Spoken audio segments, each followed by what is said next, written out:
Yes. Nah, oke bilang ya. Oke. Selamat sore. Eh, Perkenalkan nama saya William Gebrikila. Eh, Asal studi Fakultas Ilmu Sosial dan Politik, program studi Ilmu Komunikasi. Jadi di sini saya akan mewawancarai narasumber dengan tema puasa dan pantangan bagi umat Katolik. Pertama mungkin saya akan jelaskan dulu latar belakang saya sebagai wawancara. Jadi latar belakang saya sendiri saya mengambil sudut sebagai orang awam dalam wawancara kali ini. Jadi selanjutnya saya ingin memberikan dua opsi kepada narasumber sendiri. Opsi yang pertama tuh narasumber saya berikan pilihan untuk bisa men-skip atau tidak menjawab pertanyaan jika memang dirasa pertanyaannya mungkin sulit atau tidak berkompeten untuk dijawab, silakan bisa di-skip pertanyaannya. Dan yang kedua saya ingin minta izin untuk merekam atau mendokumentasi jalannya wawancara pada kali ini. Oke. Mungkin kita bisa langsung saja mulai ke pertanyaannya. Mungkin kita mulai dari perkenalan diri dari narasumber sendiri. Mungkin bisa nama, asal asal dalam hal ini asal fakultas dan agama. Silakan. Terima kasih banyak William atas kesempatannya. Perkenalkan, nama saya Merlinda Santina Jimenez, biasa disapa Mary, untuk asal prodi dari Ilmu Komunikasi, Fakultas Ilmu Sosial dan Ilmu Politik di Undana. Terima kasih. Oke. Kalau agama Katolik kan? Iya, agama Kristen Katolik. Oke, berarti memang kompeten untuk wawancara kali ini. Oke. Kita masuk ke pertanyaan berikutnya. Di sini saya akan meminta narasumber untuk menjelaskan sepengetahuan narasumber saja mengenai apa itu Rabu-Abu sendiri. Oke, terima kasih untuk pertanyaannya terkait dengan Rabu-Abu. Nah, sebelum akhirnya saya menjawab ini, kemarin umat Katolik sudah merayakan Rabu-Abu yang bertepatan tanggal 10 Maret. 10 Maret bertepatan juga dengan hari Rabu. Rabu-Abu itu merupakan suatu hari raya bagi umat Katolik untuk beribadah sebenarnya dan berpuasa. Jadi ada istilahnya puasa dan pantang. Meskipun sebenarnya Rabu-Abu ini bukan suatu perayaan yang wajib ya, gitu. Nah, Rabu-Abu sendiri itu sebagai tanda pertobatan dan bagaimana kita berserah diri, kalau sepengetahuan saya berserah diri menuju kemenangan akan kebangkitan Yesus yang telah mengorbankan dirinya di kayu salib. Nah, dalam tradisi gereja Kristen, gereja Katolik sendiri, Rabu-Abu itu merupakan hari pertama dalam masa Prapaskah. Jadi setelah kita melewati masa Rabu-Abu tersebut, terhitung selama 40 hari itu kita berpuasa atau berpantang. Gitu. Nanti puasa dan pantang akan saya jelaskan di selanjutnya. Jadi Rabu-Abu itu merupakan hari pertama masa Prapaskah dan liturgi tahunan gereja Katolik. Gitu. Hari tersebut ditentukan setiap hari Rabu. Jadi 40 hari sebelum hari Paskah tanpa menghitung hari-hari Minggu, karena kalau Minggu kita masuk ada Minggu biasa kan, atau kalau kita masuk dalam Minggu kita bisa hitung 44 hari termasuk hari Minggu sebelum hari Jumat Agung. Nah, kalau terkait dengan Rabu-Abu sendiri yang saya tahu bahkan di lingkungan keluarga saya dan juga terlibat dalam kegiatan mahasiswa Katolik dan juga orang muda Katolik, Rabu-Abu itu sebenarnya pengolesan abu pertobatan di dahi para jemaat. Jadi kemarin itu tanggal 10 Maret itu perayaannya sekaligus kita liturgi seperti biasa dan juga kita ada pengolesan abu di dahi jemaat disertai dengan ucapan yang sering mungkin umat Katolik tahu juga dan sering saya dengar ialah bertobatlah dan percayalah pada Injil, atau bisa juga yang sering dikatakan pastor itu ingatlah bahwa engkau adalah debu dan akan kembali menjadi debu. Itu yang selalu diucapkan pastor ketika pengolesan abu dalam ritual Katolik gitu. Abu tersebut sendiri yang saya tahu itu dipersiapkan dengan cara membuat abu itu sebenarnya dengan membakar daun palem. Daun palem itu kita dapatkan juga ketika Minggu Palma gitu. Jadi sebenarnya daun palem itu kita dapat saat Minggu Palma dan kita bisa, kalau orang bilang istilahnya bisa taruh di rumah-rumah sebagai bentuk dari kayak perlindungan. Secara tidak langsung simbolnya itu perlindungan. Nah, abu itu sendiri didapat melalui dengan membakar daun palem dalam perayaan Minggu Palma gitu. Nah, pada hari itu pun umat Katolik yang datang ke gereja dan dahinya diberi tanda salib. Mungkin teman-teman pernah lihat ketika perayaan hari Rabu Abu itu umat Katolik yang pergi ke gereja itu seperti ada tanda salib di dahinya. Itu sebagai simbol upacara Rabu Abu itu sendiri. Nah, simbol ini sebenarnya mengingatkan kepada umat Katolik akan ritual. Kalau kita bisa lihat di zaman dulu yang saya dengar dari orang tua dan juga dari ketika kita berdiskusi tentang Rabu Abu itu sendiri, itu pada zaman Israel kuno, di mana ada masa seseorang itu menabur abu sebenarnya di kepala awalnya ritualnya. Tetapi entah kenapa tradisi itu dirubah dengan abu itu dioles ke dahi. Jadi sebelumnya itu, untuk info saja, kalau di zaman dulu sebenarnya abu itu dituang di kepala atau di seluruh tubuh gitu, sebagai tanda kesedihan sebenarnya, kesedihan, penyesalan, dan pertobatan gitu. Karena kalau kita bisa bilang, dan kalau di gereja itu sendiri pernah ada kata-kata yang mengatakan gini, sebab aku makan abu seperti roti dan mencampurkan minumanku dengan tangisan. Jadi sebenarnya Rabu abu yang dihasilkan itu sebagai tanda kesedihan, penyesalan, dan pertobatan. Makanya identik dengan warna hitam kan, karena dari pembakaran itu sendiri gitu. Kalau kita masuk pada bagaimana sih kita sebagai umat Katolik memaknai Rabu abu itu sendiri sebagai bahan refleksi kita umat Katolik dan momentum kita untuk menjalani masa Prapaskah atau masa menuju Jumat Agung, di mana itu puncaknya kan dari 40 hari kita berpantang dan berpuasa itu sendiri.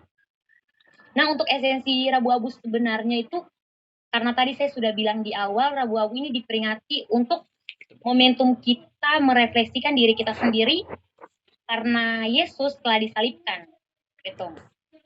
Jadi sebenarnya tadi saya bilang tidak wajib, tapi ada beberapa umat Katolik kan, kalau Katolik sendiri dibagi menjadi Katolik Romawi dan Katolik lainnya kan, dengan upacara pun ada berbeda. Contoh di zaman dulu itu, kita itu sebagai umat Katolik tidak diperkenankan untuk melihat tubuh Kristus gitu. Sebenarnya kita tidak diperkenankan melihat tubuh Kristus di zaman itu, tetapi karena seiring perkembangan atau adanya mujizat-mujizat, ketika orang melihat tubuh Kristus, dia makin bukan hidupnya makin sejahtera, kayak dia disembuhkan secara fisik. Pernah ada satu cerita, pastor cerita kepada saya, sebelum akhirnya ada perayaan liturgi yang dimana tidak diwajibkan melihat tubuh dan darah Kristus, ada seseorang yang pincang, dia berusaha melihat tubuh dan darah Kristus walaupun itu sudah dilarang. Dan akhirnya mujizat itu terjadi, dia bisa sembuh dari kepincangan dan ketulian itu sendiri gitu. Yang tadi cacat, akhirnya dia bisa sembuh, entah mujizat dari mana, dengan dia berusaha melihat tubuh dan darah Kristus, akhirnya dia disembuhkan gitu. Nah, kalau melihat Rabu Abu kemarin, yang dimana umat Katolik merayakan, kalau gereja-gereja kayak misalkan gereja Ortodoks, gereja Romawi itu merupakan suatu perayaan yang penting, karena itu merupakan ritual peribadatan gereja Katolik. Nah, Rabu Abu sendiri menjadi tanda masuknya masa Prapaskah kan, yang tadi saya sudah singgung di awal, kayak dimana rencana Tuhan sebenarnya yang digenapi dalam hal masa Paskah dan penyaliban Yesus Kristus di tiang salib. Itu perlu adanya kita sambut dengan penerimaan ini. Jadi kalau kita ibaratkan Rabu Abu ini merupakan pintu masuk. Pintu masuk ketika kita mulai merefleksikan, kita mulai merenungkan diri kita mulai memberikan pengorbanan kita dengan berpuasa dan berpantang nanti. Jadi pengorbanan kita tuangkan dalam puasa dan berpantang, yang dimana bukan menyamakan akan pengorbanan Yesus Kristus, tapi kita sedikit untuk ambil bagian dalam pengorbanan Yesus Kristus itu sendiri, yang dimana kita bertobat dan menanggalkan dosa-dosa kita yang ada di bumi ini gitu. Jadi kalau bisa diibaratkan Rabu Abu itu ialah persiapan diri kita dalam menyambut momentum Paskah, karena kalau kita bisa ibaratkan kita dibersihkan dengan abu tersebut, karena setelah kita dibersihkan kita berdoa lagi kan, bertobat lagi, bukan bertobat ya, kita merenungkan diri kita akan dosa-dosa yang selama ini kita perbuat begitu, walaupun nanti kita berbuat dosa lagi habis terima abu kan, secara tidak langsung gitu. Itu sih sebenarnya abu juga itu sebagai simbolis, itu kayak semacam simbolisme akan sifat manusia yang oke serakah, bisa dibilang banyak dosa duniawi gitu, baik secara materi maupun non materi lah kita bisa lihat gitu. Itu sih terkait dengan Rabu Abu yang saya tahu dan saya pahami. Dari satu pertanyaan hampir lu jawab semua pertanyaan ya, bagus. Tapi gini, ini masih berkaitan dengan Rabu Abu. Ada satu pertanyaan kembali yang beta jembaran dengan malu penjawab, karena makanya ingat beta malu penjawab masih kurang pasti. Gini, Rabu Abu in tahun tanggal 10 kan mulainya? Iya, 10 Maret. Tahun lalunya sama juga tanggal 10 atau? Beda, bukan tanggal 10 kemarin. Aduh, bis lupa lagi. Coba ingat ya. Rabu Abu tahun lalu. Tanggal 2 Maret. Mama yang ngomong nih, tanggal 2 Maret. Kalau begitu, kalau di Kristen sendiri kan perayaan Natal kan selalu pasti kan dapat tanggal 5 Desember. Kalau Rabu Abu sendiri kenapa sampai berubah begitu? Kalau tergantung ya, oke. Sebenarnya tergantung kalender gereja Katolik sih. Kan kita selalu berfokus pada yang namanya puncak perayaan itu sebenarnya Jumat Agung. Jadi kita sebenarnya menghitung dari Jumat Agung itu kita melihat bahwa 40 hari setelah itu tuh hari apa. Kita sebenarnya menyesuaikan sih dengan Rabu Abu itu sendiri dengan puncaknya Jumat Agung. Oh, berarti ada penentuan tanggal kapannya tuh di Jumat Agung. Iya. Oh, berarti kalau misalnya biar bisa disesuaikan dengan 40 hari sebelum itu. Ya. Dapat gitu. Berarti Jumat Agungnya tanggal segini, tinggal hitung 40 hari sebelumnya di tanggal berapa. Ya. Berarti start Rabu Abunya di tanggal begitu. Ya, di hari Rabu. Dan bisa tambah juga dengan, kalau kota ngitung dengan hari Minggu berarti 44 hari. Ya. Kalau kan 40 hari kan tanpa hari Minggu dalam 1 bulan itu kan. Ya. Oh. Ya. Ini mungkin satu pertanyaan berikut yang belum dapat jawaban dari malam kemarin. Tentang apa kan teknisnya kan, daun palma yang daun palem yang dibakar kan? Yes, daun palem yang dibakar kan? Ya. Nah, pertanyaan kenapa dari daun palem? Mungkin kalau dari daun palem kan sudah jadi kebiasaan nih dari zaman dulu. Kayak kalau kota bisa bilang kalau umat Katolik itu ada perayaan Minggu Palma. Jadi daun palem dipercaya untuk bisa melindungi umat Katolik gitu. Jadi setiap Minggu Palma kotong diwajibkan untuk pergi ke gereja dan ambil daun palem. Bahkan ketika masa Prapaskah pun sampai hari Minggu Palma pun teman-teman bisa lihat kalau di setiap rumah yang agama Katolik itu pasti ada daun palma. Entah dong bisa dalam bentuk apapun, dong bisa gunting dan hias di setiap sudut rumah pun, itu merupakan satu simbol tradisi zaman dulu, dan baunya pun juga kasih kalau saya bisa bilang begitu. Tapi kalau dari nenek moyang dari zaman Israel kuno. Oh, berarti tradisi yang dari dulu sampai sekarang. Iya, tradisi zaman dulu yang dimana penggunaan daun palem itu dilakukan setiap tahun, setiap Minggu Palma gitu, dan untuk Rabu Abu juga. Gitu. Paham.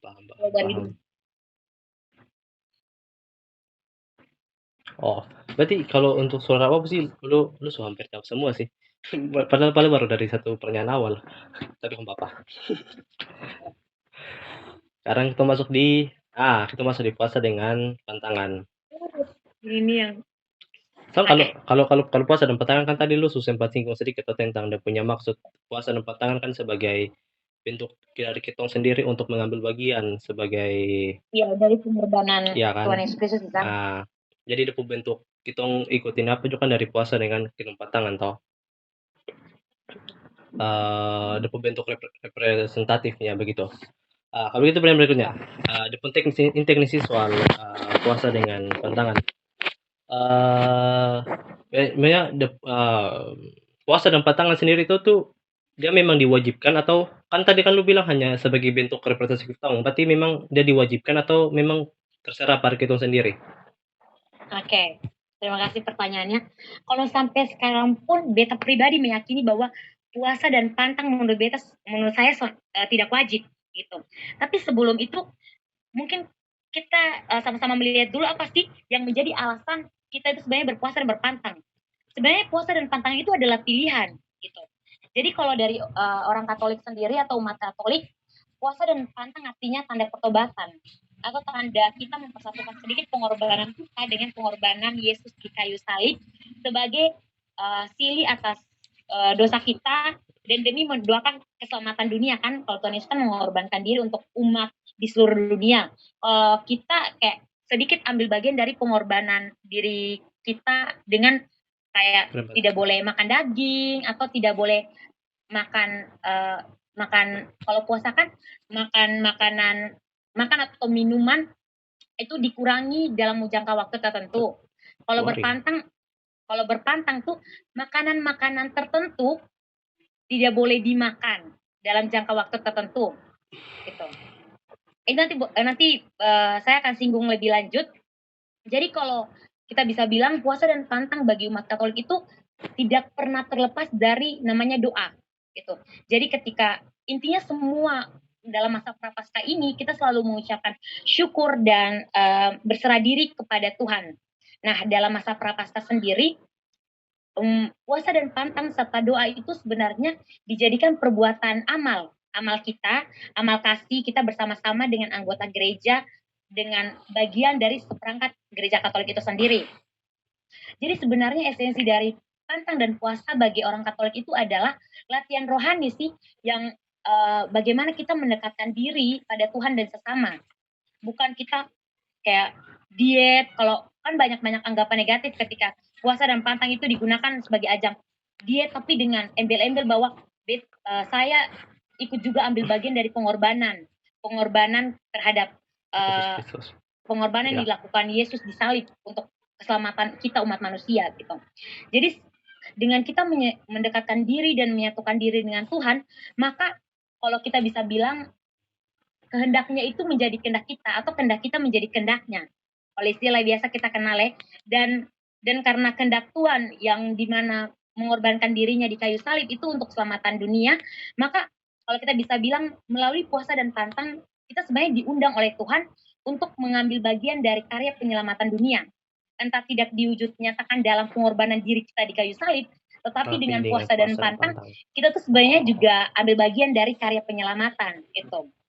Dengan hal yang paling sederhana bisa kita lakukan selain berpuasa dan berpantang adalah berdoa dan menyatukan pengorbanan kita. Kalau misalkan saya memilih untuk tidak berpantang dan berpuasa, tapi saya berdoa, setidaknya saya juga ambil bagian dari karya penyelamatan dunia. Tapi kalau ada orang yang punya prinsip bahwa ketika dia berdoa dan dia berpantang serta berpuasa, dia sebenarnya juga menyatukan pengorbanan kita dengan pengorbanan Yesus di kayu salib. Jadi itu tergantung dengan setiap orang kan punya pikiran masing-masing ketika dihadapkan dari suatu ritual yang mereka ikuti di gereja. Kan ada gereja-gereja, tadi gerejanya juga berbeda kan. Kalau gereja di Romawi kan tata caranya juga gimana ya kalau bisa dibilang ada perbedaan gitu, yang dimana beberapa gereja itu masih menerapkan bahwa kalau melihat tubuh dan darah Kristus itu kayak langka gitu. Tapi untungnya di gereja Katolik di Indonesia, seluruh Indonesia sampai di Kupang pun melihat tubuh dan darah Kristus adalah suatu ucapan syukur, karena itu selama satu minggu kan hanya satu kali gitu. Kan gereja Katolik itu satu minggu ada satu kali. Ada juga sih gereja satu kali selama hari Sabtu. Jadi bisa dibilang 2 kali. Kalau misalkan hari Minggu tidak punya waktu untuk ke gereja, hari Sabtu sore pun bisa jadi langkah untuk ke gereja gitu. Dan dengan pengorbanan Yesus di kayu salib pun kita mulai mendoakan keselamatan kita mulai mendoakan keselamatan orang-orang terdekat kita, orang tua, kakak adik dan saudara-saudara serta pemimpin gereja gitu. Makanya setiap kali ada perayaan Ekaristi setiap hari Minggu kan selalu mendoakan orang-orang yang meninggal, orang-orang yang sebenarnya orang-orang pemimpin gereja atau orang-orang yang masyarakat awam dan orang-orang yang mengambil bagian dari gereja Katolik itu sendiri. Nah, kenapa di saat kita berpantang, yang dimana berpantang itu sebenarnya ada harinya. Jadi berpantang itu diwajibkan hari Jumat dan itu tidak boleh makan daging sama sekali. Berpantang itu hari Jumat dengan makanan yang tidak boleh dimakan itu daging dan produk susu. Entah kenapa produk susu dimasukkan ke dalam, karena mungkin produk susu juga mengandung daging. Mungkin ya daging sapi, olahan sehingga menghasilkan susu gitu. Jadi gini, kita itu berpantang setiap Jumat gitu. Kalau berpuasa itu teman-teman bisa setiap hari Jumat juga bisa, atau setiap hari selama 40 hari masa prapaskah gitu. Jadi kalau puasa kita itu makan dan minum. Yang tadi sudah saya bilang kalau berpuasa itu makan atau minum kita mengurangi porsi makan dan minum. Kalau misalkan selama satu hari kita makan 3 kali, makan pagi, siang dan sore. Kalau puasa itu kita kayak gimana ya, makannya cuma 1 kali gitu, misalkan sore gitu. Tidak makan dengan porsi kayak kalau orang bilang kan makan dan minum untuk jangka waktu tertentu kan, kalau kita bisa pilih, makan pagi, terus makan siang, dan makan sore gitu. Jadi tergantung kita mau pilih untuk waktunya kapan, tetapi pada dasarnya puasa itu membatasi makanan yang biasa kita konsumsi gitu. Selanjutnya kalau berpantang kita mengurangi, sebenarnya saya tahu kita mengurangi tantangan makan makanan jenis tertentu yang sudah ada, yang sudah dijadikan aturan dari tradisi masa lalu. Contoh, orang Katolik itu tidak boleh makan daging setiap hari Jumat. Daging apapun, daging sapi, daging babi gitu. Tapi yang menjadi herannya daging ikan boleh dimakan gitu. Itu yang menjadi pertanyaan besar sih sebenarnya. Ikan boleh dimakan sedangkan daging-daging lainnya itu tidak boleh dimakan. Nah, orang-orang Katolik sebenarnya Katolik diminta untuk menjauhkan diri dari daging kan yang tadi saya sudah bilang gitu. Karena mungkin itu juga termasuk dari, kalau yang saya dengar ya, itu pemenggalan Santo Yohanes Pembaptis, itu tanggal 29 Agustus. Itu yang menjadi, yang menjadi hari kita untuk, kenapa sih kita sampai harus berpantang dan berpuasa, gitu. Yang mana ada peraturan pada pemenggalan Santo Yohanes Pembaptis itu, ada peraturan berpantang dan berpantang daging selama panjang tahun di hari masa Prapaskah setiap hari Jumat itu. Nah, selain itu banyak orang bilang bahwa ketika kita berpantang daging itu kita sudah diselamatkan, kita sudah ambil bagian.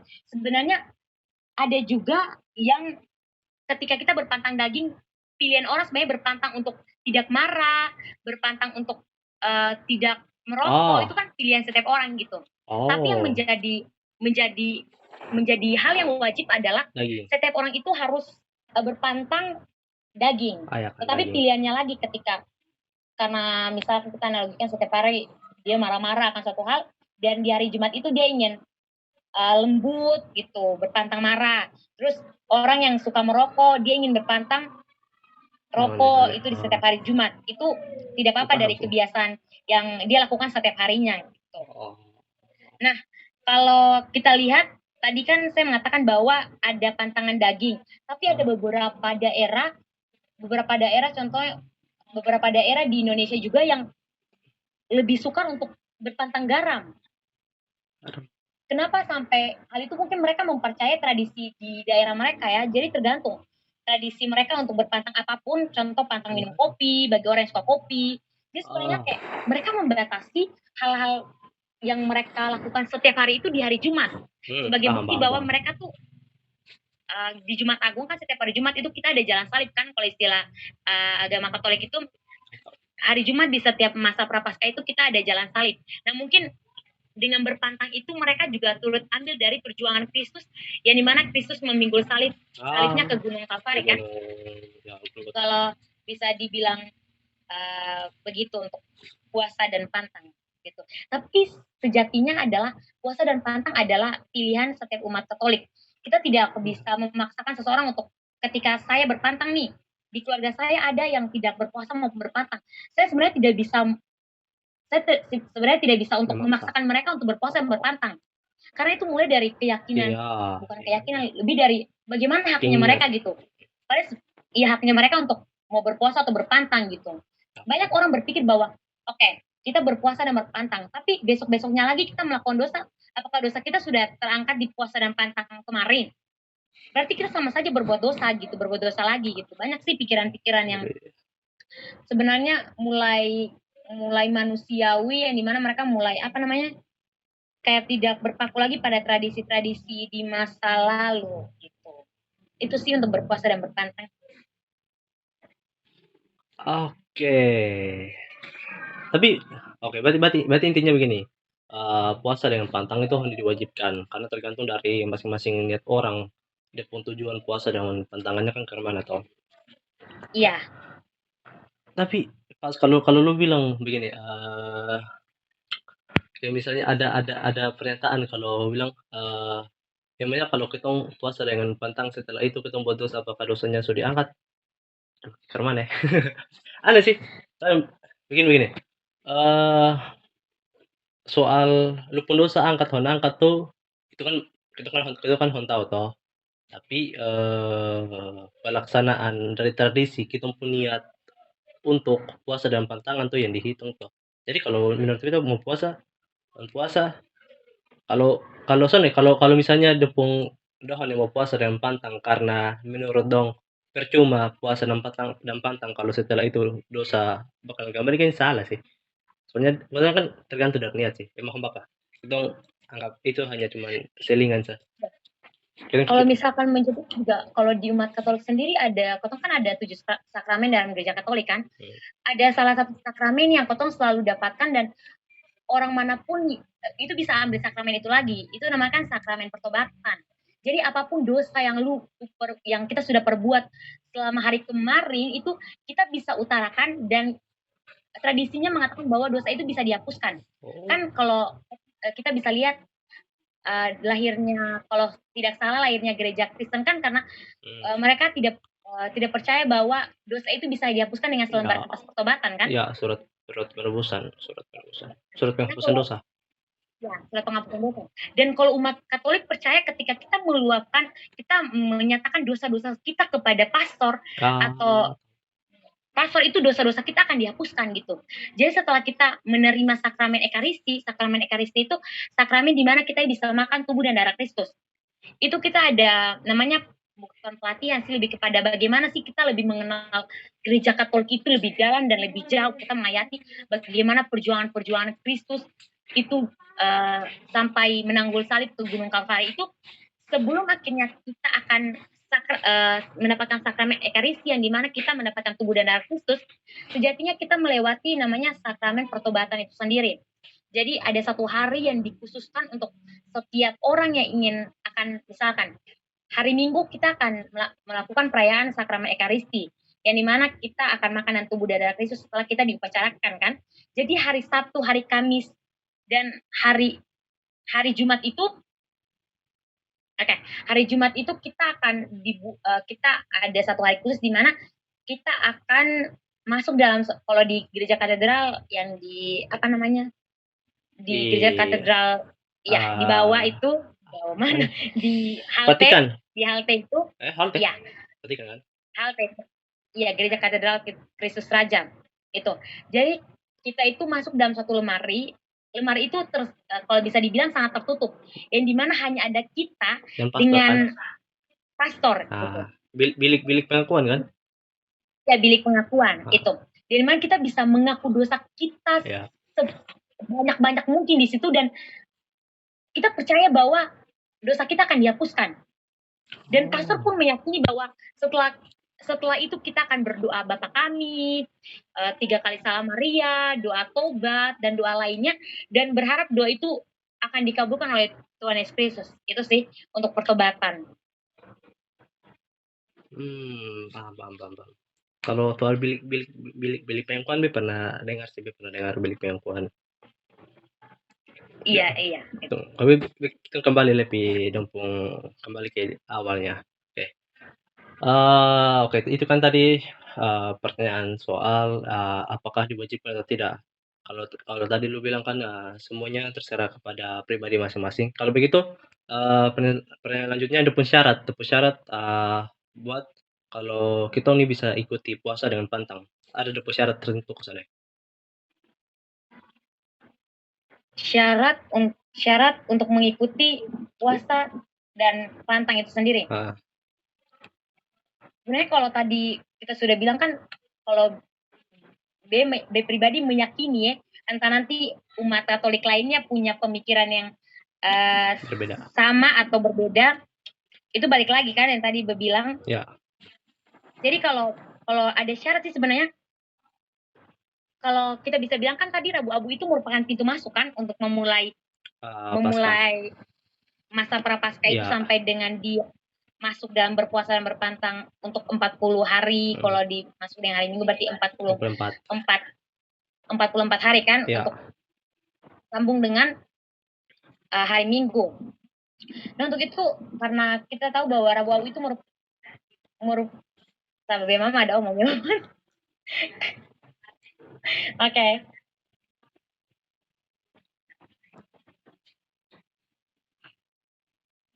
Lanjut.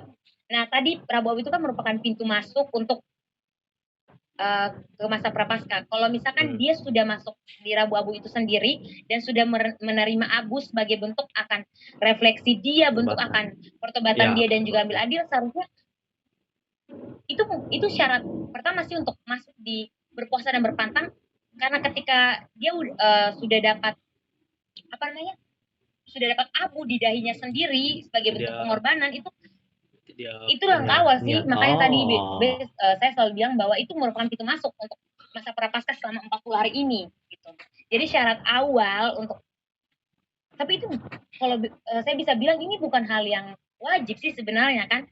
Kalau untuk syarat itu sebenarnya dari gereja Katolik itu ada syarat-syarat khusus yang sebenarnya tidak diberitahukan sih untuk kami umat Katolik gitu. Karena beda-beda kan, setiap orang punya syarat. Kalau syarat karena dia kaum karena dia pastor itu kan beda-beda syaratnya lagi kan. Contoh dia biarawan biarawati, dia pastor kan, setiap orang. Kalau dia umat awam kayak saya itu beda lagi gitu. Jadi kalau pastor kan punya syarat-syarat keimanan atau kekatolikan sendiri-sendiri kan. Jadi kalau untuk syarat-syarat secara pasti, karena tadi saya bilang Rabu Abu itu merupakan pintu masuk. Jadi mungkin dengan menerima Rabu Abu itu seseorang tahu bahwa dia boleh berpuasa gitu. Dia boleh berpantang dan berpuasa. Tapi kalau ditanya aturan, sebenarnya berpantang dan berpuasa itu kalau ada dari beberapa literatur ya, dari beberapa gereja Katolik itu ada yang sangat mewajibkan untuk setiap orang itu berpantang dan berpuasa, walaupun sebenarnya tidak dilihat dari gereja Katolik gitu. Karena kalau orang berpantang dan berpuasa kan tidak dikasih tahu gitu. Contoh ketika saya berpuasa nih atau berpantang di hari Jumat, tiba-tiba teman-teman saya mengajak saya untuk makan Salome misalkan, pengalaman waktu SMP. Jadi kan saya tidak bilang kalau saya sedang berpuasa gitu. Makanya kalau orang bilang, kalau misalkan pastor bilang, tunjukkan ke orang-orang bahwa walaupun kamu sedang berpuasa, tunjukkanlah kepada mereka wajah segar kamu, wajah kamu kayak tidak lesu karena kamu puasa gitu. Paham nggak sih? Paham. Ketika saya berpuasa, saya tidak boleh menunjukkan bahwa saya berpuasa kepada orang gitu. Tidak dengan muka lesu karena tidak makan dari pagi sampai siang gitu. Tapi kayak itu iman diri kita sendiri itu, untuk iman kita kepada Yesus dan ambil adil dalam masa pertobatan dan pengorbanan Yesus sih sebenarnya. Tapi untuk syarat awal kan lagi-lagi Penerimaan syarat awal itu pintu masuknya tadi Rabu Abu Rabu-abu. sebenarnya. Oke. Tapi yang beta dari Marlon, kalau betanya ada pun syarat, Marlon bilang begini, untuk puasa sendiri, untuk puasa sendiri, sorry kalau beta salah depu angka ya. Puasa sendiri itu diwajibkan dari umur 18 sampai 60 tahun itu diwajibkan untuk ikuti puasa. 18 sampai 60. Ya, Iya benar-benar 18 sampai 60. ya kalau ini pantang itu startnya dari umur 14 tahun.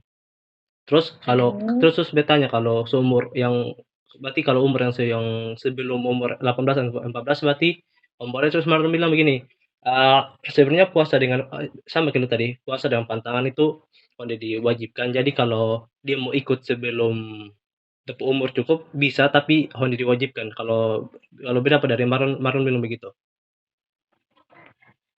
Tapi pada intinya gini, seseorang berpuasa dan pantang itu kan untuk keimanan dirinya sendiri Nah, kan. iya iya Kalau betul. lu keimanan dirinya sendiri, kan pastor tidak tanya waktu Jumat Agung, kamu berpuasa dan berpantang, kan Ah, pastor tidak tanya logikanya. Jadi kayak oke, dia secara iman dia melakukan pantang dan berpuasa untuk, kalau kita bisa bilang, kebaikan dirinya sendiri, bukan kebaikan orang lain, bukan kebaikan pastor, bukan kebaikan gereja, untuk dia ketika nanti orang bilang ketika dia mati dia bisa dia bisa sampaikan kepada Tuhan bahwa dia telah berpuasa dan berpantang gitu. oh sudah Itu sih sebenarnya itu kayak sebenarnya lagi-lagi semua kembali kepada keimanan cepat ya, dirinya sendiri sebagai iya. gitu. Coba ke diri sendiri mau atau sonekan begitu kan depu inti. Betul sih. Oke, lanjut. Pertanyaan berikutnya. Cukup banyak sih. Ah, oke. Kalau tadi kita bicara soal puasa bentangan, terus ada pun teknis diwajibkan, ada pun syarat-syarat. Kalau oke, oke. Kita semua paham kalau ada pun dasarnya puasa dan pantangan ini kan kembali ke diri masing-masing, keinginan diri masing-masing. Kalau gitu, ada kesan dia punya tradisi khusus selama puasa. Kayak misalnya begini. Eh kalau di Kristen mana? Oh, kalau di Kristen jangan Kristen deh. Kalau di Islam sendiri kan biasa puasa. Bulan puasanya kan ada pun tradisi kayak mudik, terus ada tradisi buka buka bersama. Kalau di Katolik sendiri pas puasa dan Patang ada tradisi khusus kayak semacam begitu atau sana? Kalau ibaratkan kalau agama Islam kan ada buka puasa, terus ada Ah, sahur, ya. terus sahur kan makan di pagi hari, terus sampai buka puasa baru makan lagi.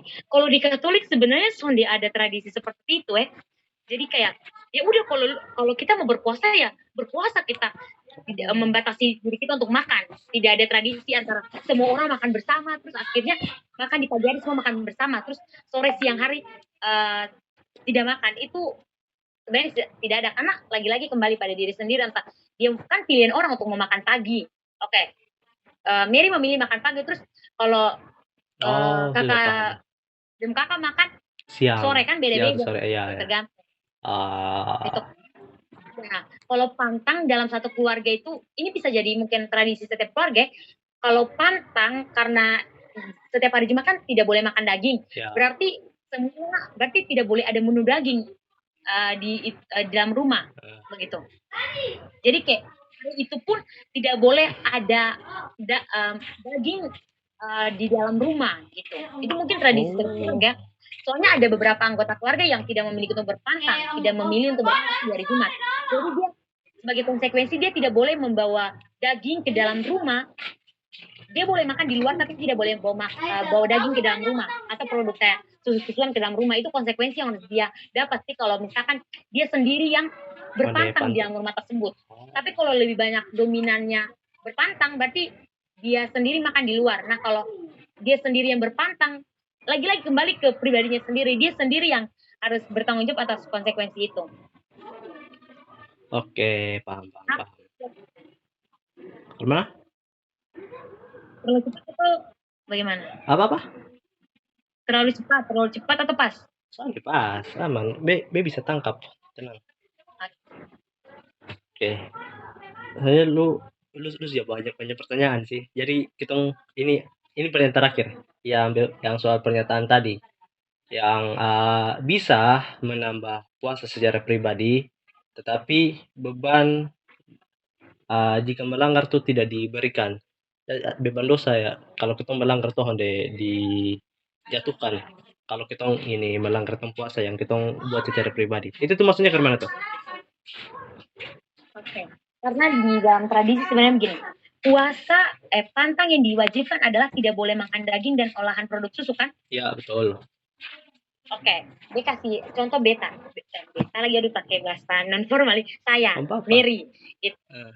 Kalau saya sendiri kayak misalkan setiap hari saya adalah orang yang suka marah-marah gitu. Jadi kan saya ingin bertantang bahwa di hari itu saya pribadi tidak boleh marah-marah, harus berkata lembut, sopan.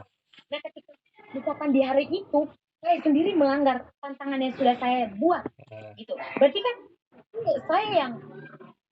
itu tidak tertulis untuk menanggung dosa, entah itu terlihat atau tidak, itu tidak jadi permasalahan. Tapi dalam rasa diri saya berdosa gitu karena saya telah melanggar tantangan saya. Oh, paham. Dalam diri saya merasa bersalah karena di beberapa hari lalu saya berjanji untuk hari Jumat ini saya tidak boleh marah-marah. Tapi ada pemicu yang membuat saya marah-marah, berarti saya merasa diri saya itu bersalah. Saya merasa diri saya mendapatkan dosa dari apa yang telah saya lakukan sendiri. Gitu. Lagi-lagi kepada orang yang merokok contohnya, di hari Jumat dia ingin selain berpantang daging, dia ingin berpantang rokok. Tiba-tiba hasratnya sendiri untuk tidak bisa nih tanpa rokok dalam 1 hari pun atau 1 jam pun. Dia melanggar itu dan dia merasa dirinya bersalah karena telah memberikan janji kepada Tuhan dan dirinya sendiri dalam hal berdosa. Jadi ya dia yang tanggung dosanya. Sebenarnya bukan dosa sih, kan dosa kan tidak bisa dilihat kan, hanya pikiran kita kan sebagai manusia. Jadi yang bisa dia tanggung adalah rasa bersalah untuk dirinya sendiri gitu. Sudah paham. Sebenarnya diwajibkan hanya daging karena di Jumat Agung setiap hari Jumat kan Yesus yang tadi saya bilang jalan salib, Yesus memanggul salib ke Gunung Kalvari. Yesus dalam ini berwujud kan, berwujud manusia gitu. Dengan kalau kan ada wujud secara iman dan wujud manusiawi. Kalau wujud manusiawi kan terbentuk atas daging-daging kan, daging-daging. Nah, dalam hal itu Yesus menanggung salib ke Gunung Kalvari kan dengan kekuatan fisiknya. Jadi ada luka, bekas cambukan karena bekas selain cambukan karena bekas menanggung salib yang sangat berat itu sendiri. Dan sebagai bentuk pengorbanan kita, untuk ambil bagian kita untuk sama-sama menghayati pengorbanan Tuhan Yesus di kayu salib, itu yang bisa kita lakukan sih. Maksudnya itu yang diwajibkan. Entah kamu mau berpantang apapun, itu pilihannya kamu, tetapi yang diwajibkan dalam tradisi dari kayu salib adalah berpantang daging. Sudah berarti sudah bisa paham. Berarti jadi itu maksud dari dosa hanya dibebankan kalau melanggar tuh begitu. Karena yang diwajibkan tuh hanya daging, hanya diwajibkan. Ya, sebagai representasi dari Yesus kan mengorbankan diri dan kalian diri fisik gitu, seperti manusia pada umum. Ya. Habis pertanyaan, Leh. Akhirnya soalnya lu satu pertanyaan langsung lu jelaskan semua, jadi biar harus pilih-pilih. Dari pengalaman itu dari pengalaman. Jadi ya itu dia. Bagus sih. Lumayan lama kan 43 menit. Mau juga kayak teman-teman yang orang awam ya terlalu tahu tentang puasa dan pantang tuh, bosan berpikir apa kalau misalkan bosong pun teman yang beragama Katolik itu kayak berpuasa dan berpantang di depan bosong begitu tuh, kayak dia hari ini banyak sih yang ketemu orang yang sudah bilang di depan teman-teman yang agama lain